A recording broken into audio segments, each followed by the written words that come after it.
अभी दुनिया में सिर्फ एक ही चीज है जो कोरोना से भी तेजी से बढ़ती जा रही है, और वो है रूस और यूक्रेन के बीच युद्ध का बढ़ता हुआ खतरा। आए रोज खबरों के माध्यम से हमारे सामने यूक्रेन और रूस के मसले से जुड़ी ऐसी बातें आती जा रही हैं जो सबके टेंशन और घबराहट को जाहिर रूप से बढ़ाते ही चले जा रहे हैं। रूस और यूक्रेन के बीच जबरदस्त तनाव अब भी जारी है। 1 लाख से ज्यादा रूसी सैनिकों ने यूक्रेन को 3 तरह से घेरा हुआ है। अमेरिका के साथ हुई तीखी बातचीत के बाद रूस ने इलाके में सैन्य अभ्यास बढ़ाने का ऐलान कर दिया है और कुछ अमेरिकी विशेषज्ञों को लगता है कि भारी बर्फबारी होते ही रूसी सेना अपनी भारी भरकम मशीनों के साथ पूर्वी यूक्रेन में घुस सकती है। कड़ाके की सर्दी में इलाके की कुछ नदियां जम जाएंगी, फिर रूसी सेना उन्हें सड़क मार्ग की तरह इस्तेमाल कर सकती है। पूर्वी यूक्रेन में रूस समर्थकों को अच्छी खासी संख्या है, ये आबादी भी रूस की मदद करेगी। तो वहीं कुछ विशेषज्ञों को लग रहा है रूस सिर्फ दबाव बनाने की कोशिश कर रहा है, तो वहीं यूक्रेन को NATO का पूरा समर्थन मिल रहा है जो कि रूस को खल रहा है।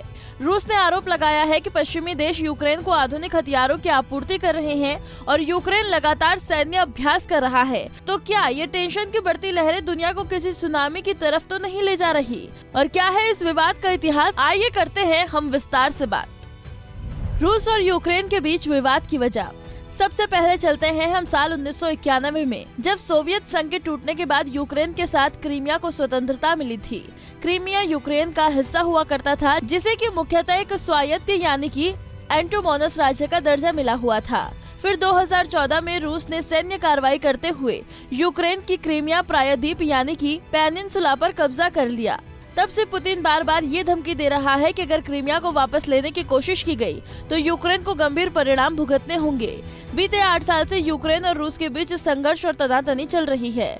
2015 में जर्मनी और फ्रांस की मदद से यूक्रेन में संघर्ष विराम तो हुआ, लेकिन तनाव अब भी बरकरार है। साथ ही मॉस्को की ये भी मांग है कि 1990 के बाद मध्य और पूर्वी यूरोप के जिन देशों में NATO की तैनाती हुई है उन्हें वापस लिया जाए।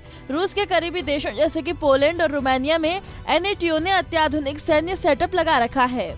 रूस चाहता है कि NATO उसकी सीमा से बहुत दूर रहे और बीच में एक बफर जोन बना रहे, क्योंकि रूस को लगता है कि अगर यूक्रेन में NATO ने सैन्य स्टेशन बनाए तो वहां से फायर किए जाने वाली मिसाइल 5 मिनट से भी कम समय में मॉस्को पहुंच जाएगी।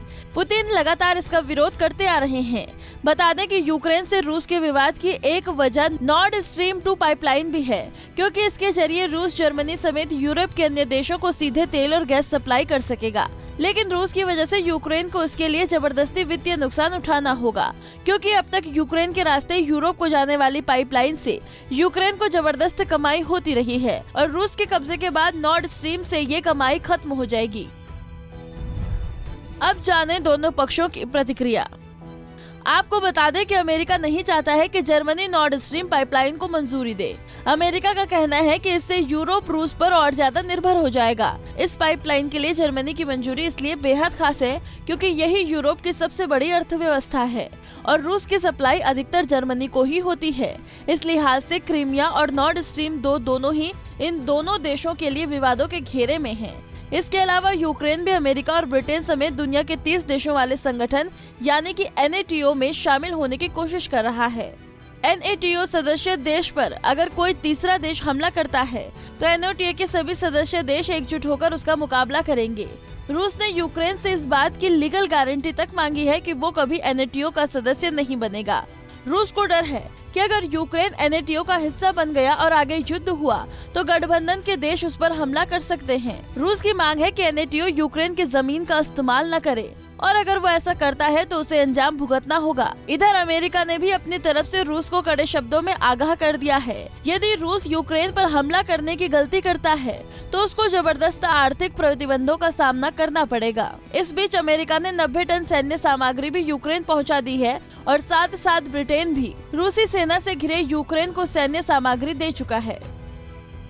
अब ऐसे में तो फिलहाल तीसरे विश्व युद्ध का खतरा बढ़ता ही दिखाई दे रहा है, लेकिन पूरी दुनिया के हित में सिर्फ यही होगा कि किसी तरह ये खतरा टल जाए और इस मुद्दे से जुड़े तमाम देश आपस में मिलकर इसको जंग के मैदान की बजाय टेबल पर बात करके सुलझाएं, क्योंकि युद्ध से कभी भी किसी बात का हल नहीं निकलता। युद्ध में तो सिर्फ निकलती है लाखों करोड़ों जिंदगियों को उजाड़ देने वाली बर्बादी। अनंत काल तक एक दिल से दूसरे दिल के लिए अंगारे, जिसमें इंसान अपने मानव इतिहास के आखिरी पन्नों तक झुलसता ही रहता है और एक युद्ध को पार करके कभी न खत्म होने वाले युद्ध चक्र में फंसता चला जाता है। हमसे जुड़े रहने के लिए हमारे YouTube चैनल को सब्सक्राइब करें और नई वीडियो की नोटिफिकेशन के लिए बेल आइकॉन को दबाएं। अगर आप ये वीडियो Facebook पर देख रहे हैं तो लाइक जरूर करें और ज्यादा से ज्यादा शेयर करें। धन्यवाद।